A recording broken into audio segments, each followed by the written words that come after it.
이제 많이 오른 지역이 많이 하락할 겁니다. 또 강남 불패를 얘기하고 있다고요. 근데 그 이유가 있습니다. 네. 강남이 더 하락폭이 클 이유요. 그건 투자로 많이 갖고 있기 때문이에요. 그러니까 무슨 얘기냐면 내가 거주하는 아파트는 팔 수 있습니까? 못 팔죠. 못 팔죠. 네. 그런데 투자 비율이 높기 때문에 그런 변동폭이 큰 거예요. 자, 그러면 지금 상당히 조금 안 좋아지고 있는 것 같은 이 부동산 시장 얘기 오늘 오랜만에 한번 좀 나눠보도록 하겠습니다. 네. 광순의 복덕방 이광수 대표님 어서 오십시오. 안녕하세요. 네, 반갑습니다. 안녕하세요. 네, 오랜만에 오셨습니다. 네. 요즘 분위기는 어떻습니까, 요즘에? 일단 거래가 안 되고요. 네. 네, 거래가 급감하고 있습니다. 지금 12월 6일이잖아요. 네. 12월에 이제 신고가 되지 않습니까? 근데 네. 오늘 보면 6채가 신고가 됩니다. 전국이요? 저 서울이요. 서울. 네. 네. 서울 아파트가요. 그러니까 거래 6건이요? 예. 12개? 예. 아직 뭐 아니 아직이라는 게 아니죠. 그러니까 얼마나 많은 아파트가 있는데 하루에 한 건씩 된다는 게 서울 아파트에. 그러니까 물론 뭐 증가하겠지만 네. 굉장히 빠른 속도로 거래량이 줄고 거래량이 있고요. 줄고 있다. 예, 네. 그렇습니다. 가격은 근데 별로 안 떨어졌죠. 가격도 이제 하락하고 있습니다. 하락하고 있어요. 예, 예. 그래서 그래프를 한번 보실까요? 뭐 네. 이런 질문하셨으니까 이거는 서울의 아파트의 실거래 가격 지수인데요. 네. 보시면 9월부터 마이너스를 보이고 있고요. 10월 달에는 하락폭을 좀 키우고 있습니다. 그래서 아직 뭐 11월, 12월 지표가 좀 필요한데 하락의 추세적으로 이어질 가능성이 커 보입니다. 확실히 이제는 꺾인 것 같다고 봐도 된다는 거죠. 그렇죠. 이제 꺾이기 시작한 거죠. 네. 그럼 지금 이제 앞으로는 더 그러니까 더 아래로 내려갈 가능성이 높다고 보시는 거고요. 굉장히 큽니다. 그리고 하락폭도 키울 거고요. 그래요? 예, 과거하고는 좀 다른 하락의 양상이 이어지지 않을까 그런 생각을 하고 있습니다. 과거와 다르다는 거는 어떤? 잘 보시면 이 그래프를 보시면 2023년 말에 한번 빠지고 또 네. 2022년도에 한번 크게 하락하잖아요. 네. 근데 저때의 특징이 있었어요. 뭐냐면 빠지는 매물의 양이 네. 많지 않았어요. 그래서 실제로 체감적으로 강남이 이때 아마 30% 이상씩 빠지거든요. 네. 그런데 근매였다는 거죠. 그러니까 그 한 채가 두 채가 이렇게 빠지는 거거든요. 네네. 근데 앞으로는 그렇게 빠지는 매물의 양이 많아질 것 같습니다. 근데 사실 2022년과 2023년은 좀 깜짝 놀랄 만한 고금리가 급격하게 다가왔던 게 좀 영향이 있었던 거 아닐까요? 그건 해석의 여지가 있는데요. 네. 그러면 상승한 건 왜? 깜짝 놀랄 만한 저금리가 있었죠. 그렇죠? 그렇기 때문에 그렇게 판단하기는 어려운 거고요. 그래서 저희가 결국 인과관계에 대해서 고민을 많이 해야 되는데 지금 부동산 시장이 이렇게 위축된 건 뭐냐면 이 가격을 감당해낼 수 있는 수요가 부족하기 때문이에요. 그래서 그러니까 계속 이렇게 그러면 계속 순환 참조가 되는 겁니다. 최근에 어떤 얘기를 하냐면 가격이 하락하는 게 대출 규제 때문이다 얘기를 하죠. 네. 그럼 최근에 가격이 오른 건 이유가 뭡니까? 대출을 많이 해줬기 때문이요. 그렇죠. 그러니까, 네. 그러니까 계속 이러면 순환참조거든요. 그렇기 때문에 근본적인 원인 파악을 하셔야죠. 왜 대한민국의 부동산 시장이 이렇게 계속 변동성이 커지고 있냐. 그건 뭐냐면 유효 수요가 부족하기 때문이에요. 유효 수요. 네. 그래서 일시적으로 유효 수요가 증가할 수는 있어도 다시 감소하고 있는 겁니다. 그러니까 유효 수요라는 개념은 가격을 감당해낼 수 있는 수요예요. 네. 무슨 얘기냐면 서울의 아파트, 강남 아파트를 살고 싶은 사람은 많죠. 네. 사고 싶은 사람은. 근데 사고 싶다고 해서 다 수요가 아니지 않습니까? 네. 네, 그런 차원에서는 이 그래프가 굉장히 중요한 건데요. 그러니까 유효 수요를 우리가 확인해야 되는 거죠. 그렇죠. 네. 이건 서울 아파트의 구입 물량 지수인데요. 네. 중간 소득의 가구가 최대한 대출을 일으켜서 살 수 있는 아파트의 양이에요. 어떻습니까? 계속 감소하고 있죠. 이건 뭐냐면 소득의 증가 대비해서 가격이 빠르게 상승하니까 그 가격을 감당해낼 수 없다는 거예요. 네. 그래서 일시적으로 예를 들어서 대출을 막 해주면 이게 증가할 수는 있어도 추세적으로 이어질 수 없다는 거죠. 아니 2012년에는 중간 소득 수요자가 서울 아파트 33채를 구입할 수 있었어요? 100채 중에서. 100채 중에서. 네, 100채 중에서. 그러니까 33%를 살 수 있었다. 네네. 근데 지금은 100채 중에서 3채, 6채, 작년에 6채였고요. 네. 올해는 다시 3채로 떨어지고 있습니다. 가격이 접근 가능한 아파트들이 지금 없다는 얘기네. 살 수 있는 아파트들이. 그렇죠. 그러니까 일시적으로 유효 수요가 네. 예를 들어서 수요가 증가할 수는 있어도 이게 추세적으로 이어질 수 없다는 겁니다. 그래서 가격이 오를 수는 있는데 단기에 그친다는 거예요. 그 지난번에 올랐던 거는 대출이 일시적으로 많이 나오면서 그렇죠. 단기적으로 잠깐 좀 수요들이 생겼던 거지. 그렇습니다. 요 대출이 다 소진되고 나면 이제 또 못 산다. 그렇죠. 근데 이제 전제 조건이 있는 거죠. 만약에 네. 대한민국 경제 모르겠다. 계속 대출해줘. 뭐 가계대출 지금 1,900조가 넘어가고 있는데 막 망하든지 말든지 대출 계속해줘. 부동산이 가장 중요하니까. 이렇게 하면 오를 수 있죠. 근데 그건 불가능하지 않습니까? 그래서 우리가 전제를 똑바로 해야 돼요. 지금 많은 전문가나 언론에서 어떤 얘기를 하냐면 대출 규제 때문에 집값이 빠진다고 하는데 아니요. 그동안 올랐던 건 대출을 많이 해줬기 때문이에요. 근데 그런 상태를 유지할 수가 없는 겁니다. 네. 빠지는 게 당연한 상황인데 네. 안 빠지게 대출로 좀 버텼던 거고 그렇죠. 버티거나 조금 더 올렸던 거고 그 대출이 이 지속 가능하지 않으니 결국은 이 대출만 끊어지면 바로 하락으로 갈 수밖에 없는 상황이다. 그렇습니다. 보시는 건 은행의 주택담보대출 현황인데요. 네. 대출이 급증하지 않습니까? 예. 네, 그렇죠. 그러니까 윤석열 정부가 부동산 시장을 부양하기 위해서 대출을 엄청나게 풀어줘요. 무주택자는 무려 LTV의 80%를 대출받을 수 있습니다. 아 그래요? 그래요? 네. 그렇게 네. 많이 받았어요? 최대요. 네. 그러니까 무주택자가 주로 대출 받아서 집을 산 거예요. 네. 아. 네. 근데 이게 어떻게 지속 가능하냐고요. 본인의 능력을 어찌 보면 좀 넘어서는 수준 되더라도 일단은 하여튼 사는 경우들이 좀 많이 있었군요. 그렇죠. 예를 들어서 6억 원의 집을 사면 4억 8천을 대출해 줬다는 겁니다. 네. 네. 그래서 최대한 대출 받아서 집을 산 거예요. 그러니까 어찌 보면 정부 입장에서는 그렇게 사람들이 이제 집을 사게 되면 취득세도로와 뭐 각종 세금들도 있고 뭐 이렇게 되니까 집값이 또 올라가면 전체적으로 부동산 관련 세제들이 많이 있을 거 아니에요. 네. 그러니까 정부 입장에서는 사실 겉으로는 국민들한테 부동산 어떻게 안정시키겠습니다 말은 하지만 이렇게 부동산 시장 막 올라가면 사실 나쁘지 않잖아요. 정부 입장에서는. 근데 임계치가 있다는 거죠. 그래서 경제와 시장이 중요한 겁니다. 네네네. 그러니까 그게 모두 정책이 그렇게 시장을 움직일 수 없다는 거예요. 네, 그래서 이게 일시적으로 시장이 반응을 일으킬 수는 있지만 네. 이게 지속 가능하지 않다는 거죠. 우리나라가 감당해낼 수 있는 가계부채 규모가 있고 그리고 개개인이 감당해낼 수 있는 빚이 있지 않습니까? 네. 그거를 넘어서고 있다는 거예요. 그렇기 때문에 이제 정부가 지금 대출 규제를 전혀 하지 않고 있어요. 네네네. 그러니까 LTV와 DTI 규제를 해야 되는데 안 하고 있다고요. 네. 좀 하지 않아요? 안 합니다. 그 스트레스 DSR 실행한 건요. 그건 불가피하게 한 거죠. 소득을 드러나야 되니까. 네. 그러니까 직접적인 규제가 없어요. LTV하고 DTI 규제하면요. 바로 가계부채는 줄어요. 시장을 얼어붙고. 그러니까 정부는 그럴 마음이 없는 거예요. 네. 근데 임계치에 도달하니까 어쩔 수 없이 한 거죠. 조금이라도 신중을 내는 겁니다. 네네네. 자, 그래서 아마 이미 하락으로 전환이 됐고 그 속도나 폭은 더 커질 가능성이 높다. 굉장히 크죠. 그러니까 뭐냐면 이제는 미래 수요를 당겨왔거든요. 네. 쉽게 말해서 신생아 대출이라는 건 자, 신혼부부들이 빚내서 집 샀다는 거예요. 그렇죠. 네. 사실 이런 말 하면 뭐 문제가 있을 수도 있겠지만 예를 들면 10년 전에는 신혼부부 중에서 과연 몇 세대가 몇 가구가 몇 프로가 집을 샀을까요? 그게 통계가 있어요? 없는데 네. 굉장히 낮을 가능성이 있죠. 여러 가지 여력이라든지 그렇죠. 계획 차원에서 우리가 일상적으로 라이프 계획을 세울 때 네. 그래서 애가 나자마자 내 집 마련해야지 이런 사람들이 많지 않지 않습니까? 그만한 자산이 없죠. 평균적으로. 네네. 그죠? 예. 근데 최근에 굉장히 증가해요. 자, 그거 옳다 그르다를 떠나서 뭐냐면 결국 미래 수요가 당겨온 거예요.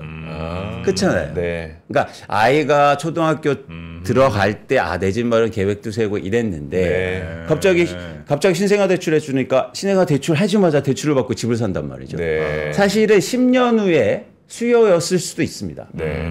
이게 한국의 가장 더 문제예요. 지금 부동산 시장이 미래 수요를 당겨왔어요.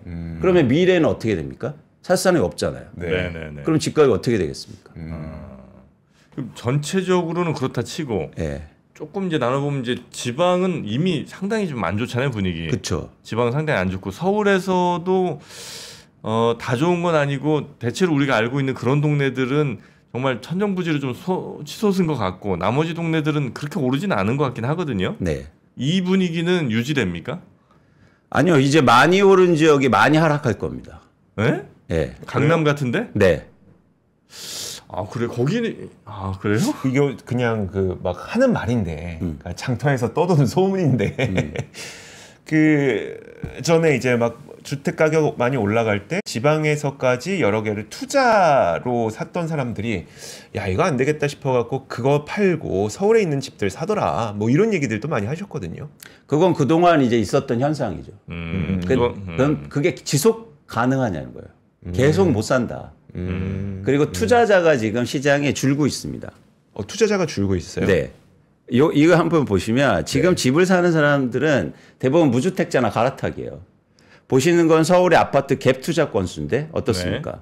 계속 감소하고 있죠. 그러니까 지금 투자자들이 서울에 집을 안 사고 있어요. 이유가 뭘까요? 두 가지입니다.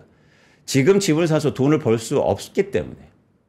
너무 비싸니까. 기대감이 낮다는 거예요. 이거 돈 안 되겠는데? 그죠? 차라리 미국 주식 사지? 네. 이런 생각인 거죠. 두 번째는 투자자들이 너무 많은 집을 갖고 있어요. 이미. 그동안 많이 샀단 말이에요. 네. 너무 많은 집이라는 거는 뭐 두 채, 세 채 이 얘기. 그렇죠. 그렇죠. 네. 다주택자가 포화 상태예요. 네. 그러면은 사실 아파트를 투자로 갖고 있을 때는 무수익 자산입니다. 그렇잖아요. 네, 그렇죠. 그죠? 그냥 장부가액만 올라가는 거예요. 맞아요. 네. 그래서 팔아야 실현되잖아요. 네. 이제 언제 팔까만 고민하는 거예요. 그래서 투자자들은 이제 투자 수요가 아니고 투자 공급의 역할을 할 겁니다. 시장의 공급. 그래서 최근에 매물이 증가하는 이유예요. 서울의 아파트 매물이 9만 건이 넘어가고 있는데 통계가 작성된 이후 역대 최고 물량입니다. 매물이 9만 건? 네. 그러니까 팔겠다는 사람이 9만 명이 있다는 9만 명, 9만 채가요. 그래요? 네. 근데 그게 사겠다는 사람이 그렇게 없어요? 지금 6일 지났는데 6건 거래됐다니까요. 물론 이제 신고는 나중에 더 되겠지만. 네. 하여튼 이거는 아무리 월초임을 이렇게 감안해도 굉장히 적은 숫자인 거군요. 불가능합니다. 이런 숫자. 그래요. 하루에 한 건 신고되는 건 전 본 적이 없어요. 그러면 이제 우리 일반적인 생각은 아무리 떨어져도 강남, 서초, 잠실 이런 데는 불패지. 요게 이제 우리의 생각이잖아요, 기본. 네네. 근데 그것도 아니란 말씀이시네요. 그건 여러분 이미 경험하셨어요. 2022년 말에 강남이 제일 많이 빠집니다.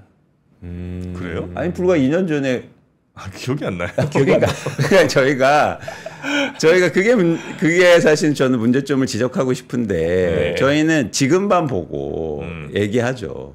그런데 예를 들어서 2년 전에 서울의 강남의 새 아파트가 30%의 가격 하락을 보여요.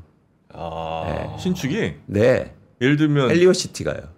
30억짜리가 거의 20억 가까이 돼요? 헬리오시티가 23억 5천만 원이었는데 15억 8천만 원으로 떨어집니다. 네, 충격적이죠. 근데 그걸 벌써 잊어버렸어요. 그래서 벌써 또 강남 불패를 얘기하고 있다고요. 근데 그 이유가 있습니다. 강남이 더 하락폭이 클 이유요. 뭐예요?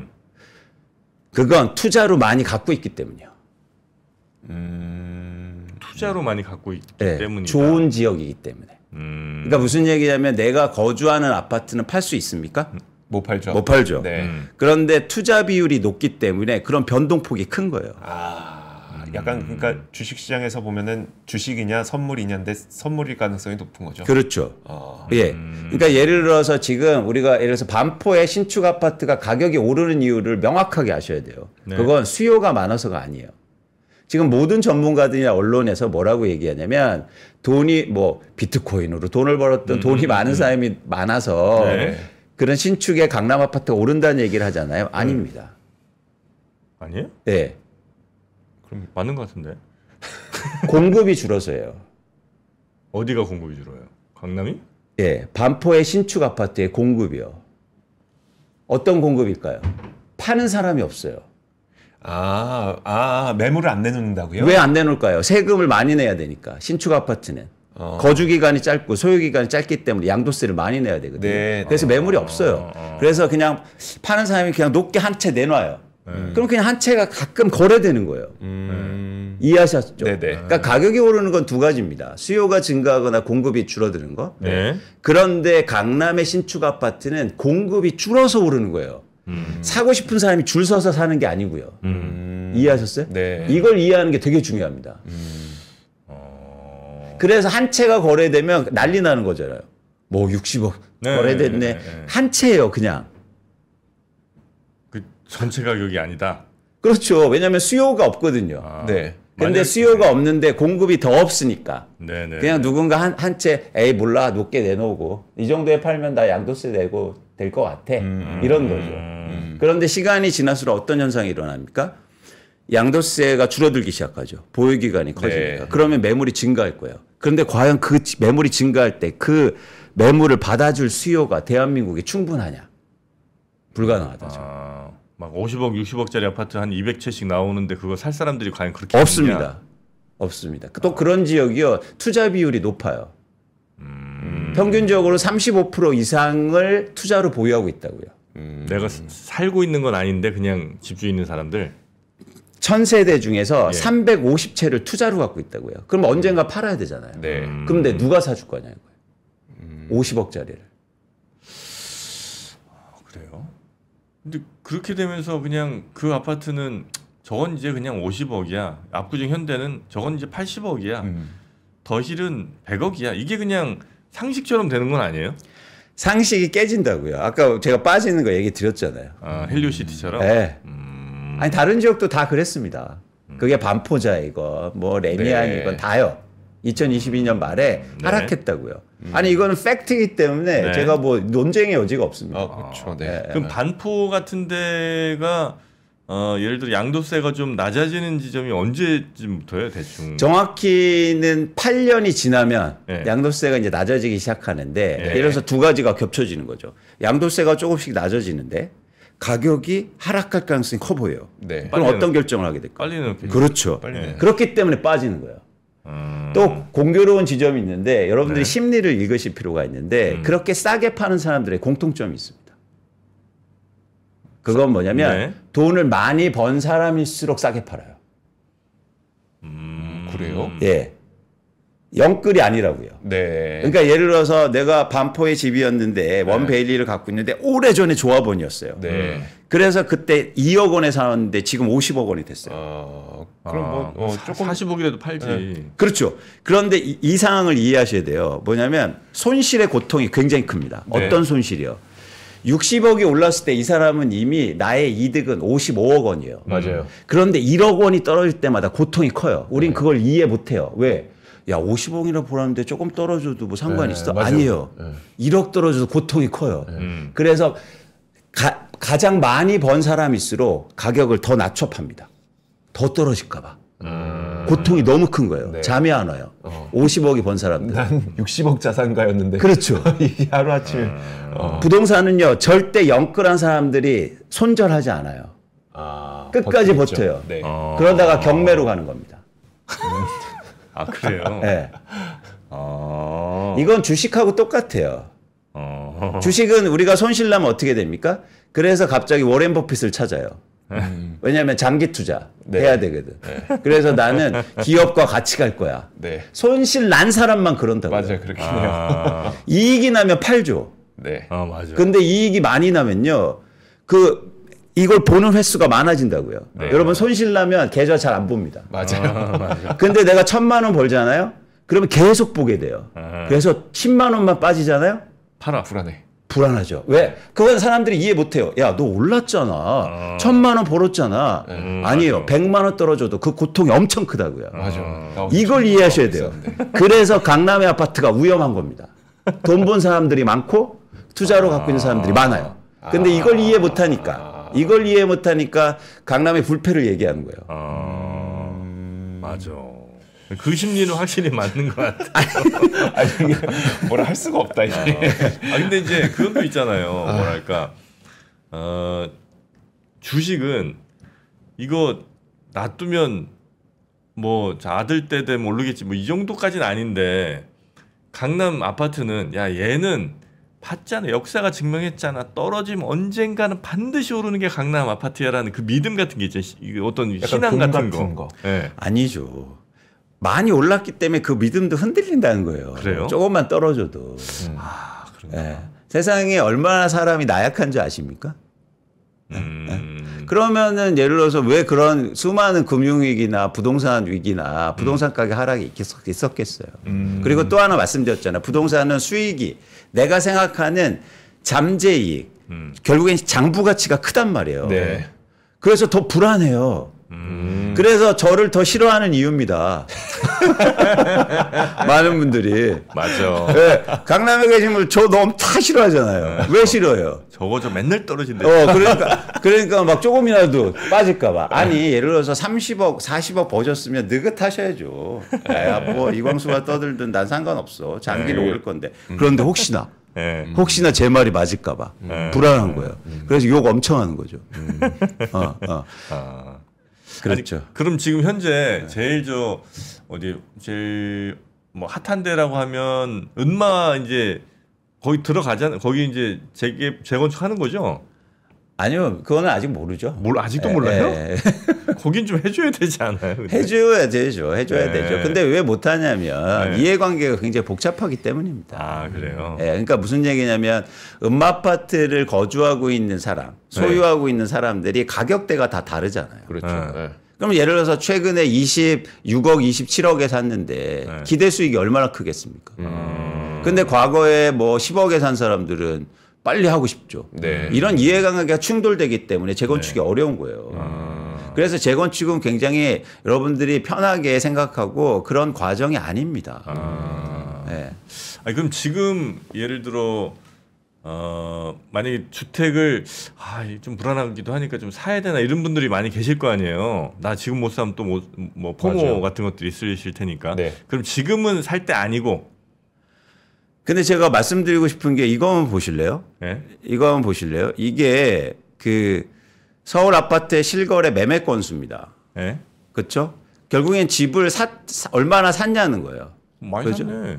그러니까 최근에 많이 샀는데 예를 들어서 2022년 8월 이런 시점에는 서울의 아파트를 월간 1000건이 거래가 안 되지 않습니까? 그러네요. 근데 이때 시점이 어떤 시점이었나요? 이때 급락이었잖아요. 그렇죠. 가격이 빠지면 안 사요. 오르면 사고. 네. 충격적이죠. 네. 그러니까 반대가 돼야 된다. 제가 계속 강조하는 거잖아요. 떨어지면 사라? 그렇죠. 왜 오르면 사요? 그런데 반대로 하는 사람들이 있다고요. 투자자들이요.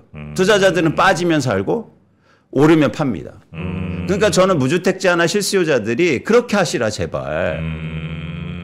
그런데 왜 지금 오르면 빚내서 집을 사고 있습니까? 불안하니까. 그렇죠. 전 그 불안을요 기대로 바꿔야 된다는 거예요. 불안하지 마시고 지금의 상황을 냉철하게 분석하시면 기대감이 생기는 거죠. 지속될 수 없어. 그러면 나는 집값을 빠졌을 때 사야 돼. 그래서 제발 불안하지 마시고 불안을 기대로 바꾸시라. 그러면 기다릴 수 있습니다. 계속 불안하시니까 안 되는 거죠. 이광수 틀렸네. 아니요. 기대감으로 바꾸시라고요. 네. 왜 비쌀 때 사? 제발 쌀 때 사시라. 아니 그래서 예를 들어서 한 달만 참았어도 지금 5천만 원 떨어지고 있다고요. 예. 최소한 그렇게라도 하시라. 예. 지금 막 그 한강변 쪽에 막 60층, 50층 막 이렇게 지금 압구정 해준다고 하잖아요. 네. 그러면 거기는 상대적으로 가격이 우리가 알고 있는 것보다 더 많이 오를 가능성이 좀 높아지는 건가요? 아니 그런 개발을 하면 일시적으로 오를 수는 있겠죠. 네. 그런데 그게 현실적으로 가능하지 않은 문제고. 그래요? 예. 제가 말씀드렸잖아요. 그렇게 다 올리면 그거 다 누가 사줄 거냐는 거예요.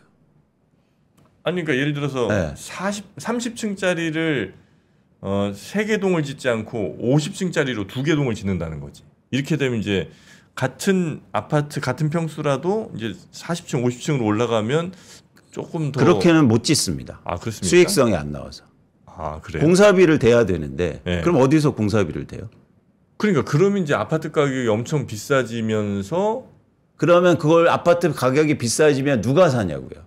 아, 누가 사냐? 돈 많은 코인한 애들. 그러면 삼성전자에서 손실난 사람들은 어떻게 해요? 우리가 코인에서 돈 번 사람은 얘기하고 삼성전자에서 돈 잃은 사람은 얘기하지 않아요.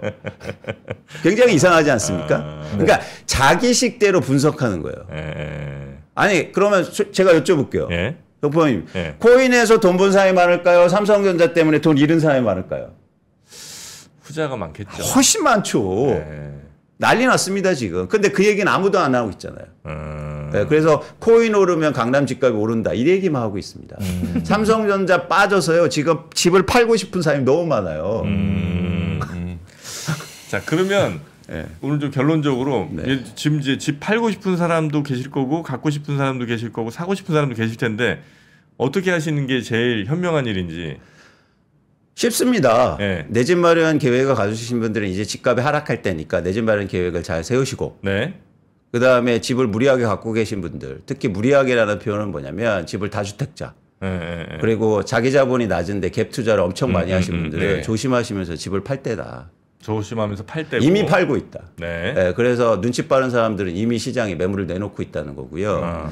그래서 그렇게 의사결정을 하시면 좋겠습니다. 그러면 이제는 이런 큰 계획을 갖고 이게 기대감을 가지셨으면 좋겠어요. 네. 특히 무주택자분들은.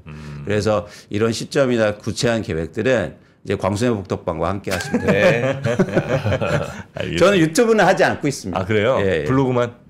예. 예. 알겠습니다. 유튜브는 찾지 마세요. 유튜브는 안 하고 있습니다. 네. 광순의 복덕방은 어디 네이버에서 검색하면 나오죠? 네. 네, 알겠습니다. 광순의 복덕방 우리 이광수 대표님이었고요. 또 부동산 이야기 오늘 재밌게 잘 풀어주셔서 대단히 고맙습니다. 고맙습니다. 뵙겠습니다.